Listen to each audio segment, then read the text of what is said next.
testing the 3D printed panning for gold.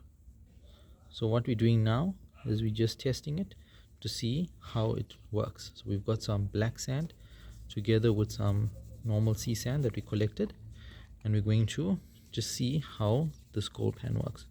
So as you can see at the moment, it's working quite nicely, and you can see that it's allowing the product to come out quite easily.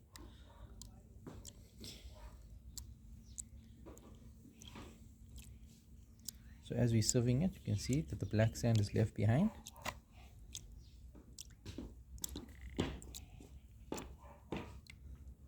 Okay, so let's just see what we got. Still got quite a bit of the brown sand there. So what we're going to do is we're going to tap the dish,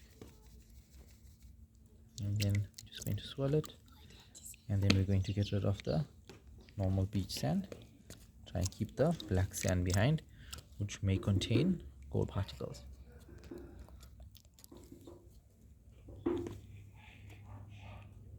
Okay, so we're going to pan through this a little bit more.